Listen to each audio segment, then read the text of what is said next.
Halo semuanya, selamat datang di podcast Kelompok Pembelajaran 1, Kelompok 2. Bersama saya Rizky Fajrin Raharja, dan di sini sudah bergabung rekan kelompok saya, ada Mas Abiat, Mas Budi Utomo, Kak Tasya Zilanda Tamara, dan Kak Mas Reni Hateti Dongoran.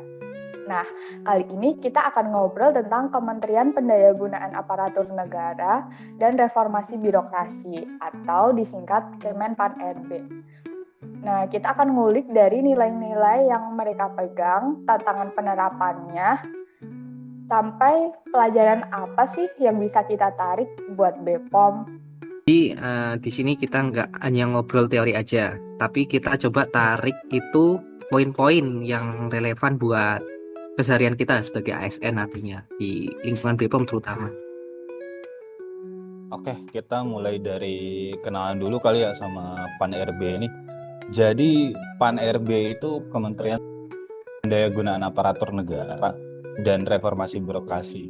Yang mana mereka itu punya mandat yang besar sebagai motor penggerak reformasi birokrasi di Indonesia. Seperti itu. Kalau diibaratkan mereka kayak arsitek sistem birokrasi. Mereka itu merancang kebijakan tentang ASN, mendorong efisiensi birokrasi, sampai memperkuat pelayanan publik yang lebih baik.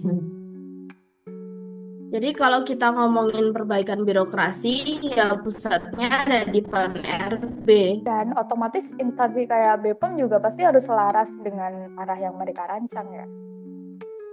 Nah, menariknya PAN-RB menekankan beberapa nilai utama: integritas, profesionalisme, pelayanan, dan inovasi.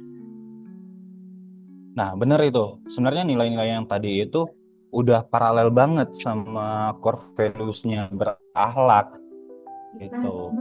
Contohnya itu kayak integritas itu sejalan sama akuntabel, pelayanan jelas nyambung sama berorientasi pelayanan, inovasi sama adaptif, dan profesionalisme sama kompeten.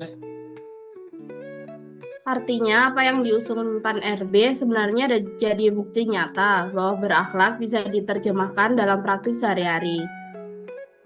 Nah, ini penting sih, karena buat kita, nilai bukan sekedar slogan aja, tapi kita harus jadi itu budaya kerja. Pasti, tapi tentu saja ada tantangan dalam menerapkan nilai-nilai itu. Nah, benar tuh Mas. Kalau menurut aku sendiri ya, yang pertama itu terkait resistensi perubahan. Banyak tuh orang yang mungkin pekerjaan dulu ya udah nyaman sama pola lama.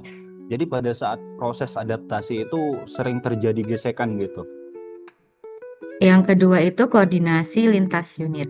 Kadang setiap unit punya gaya kerja sendiri, jadi sinkronisasinya butuh effort yang ekstra. Strateginya bisa dua arah. Pimpinan kasih contohnya lewat top-down komitmen, sementara pegawai di level bawah diajak aktif lewat bottom-up involvement. Oh gitu, kata Tasya. Berarti kalau dua jalur ini jalan bareng, perubahan bisa jadi lebih smooth dan diterima semua pihak gitu ya. Oke, sekarang apa kesimpulan yang bisa kita tarik untuk BPOM? Sebenarnya banyak sekali yang yang mungkin bisa kita tarik agar bisa kita implementasikan gitu untuk di BPOM sendiri.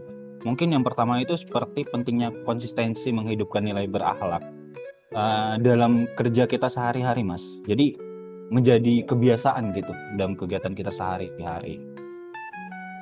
Kalau menurut aku yang kedua itu setiap kebijakan baru perlu dikelola dengan baik, terutama dari sisi komunikasi ke pegawai. Kalau menurut aku, yang ketiga jangan ragu mulai dari inovasi kecil yang dampaknya nyata, meskipun sederhana. Oke. Kalau tiga hal ini dijalankan, BPOM bisa makin siap jadi instansi yang kuat secara sistem dan budaya kerja ya. Oke, jadi banyak banget hal yang bisa dipelajari dari PAN-RB. Walaupun kita bahasnya ini agak santai ya. Pada intinya nilai itu harus hidup, walaupun tantangan itu pasti ada ya. Tapi strategi yang tepat untuk bikin perubahan ya pasti bisa berjalan gitu. Dan semua itu relevan kalau kita kaitkan dengan core value kita, yaitu berakhlak. Biar bukan cuma jargon, tapi betul-betul jadi perilaku sehari-hari. Wih, pembahasan kita menarik banget ya hari ini. Oke, kalau gitu terima kasih sudah dengerin podcast kali ini ya. Sampai ketemu episode berikutnya. Tetap semangat bertransformasi.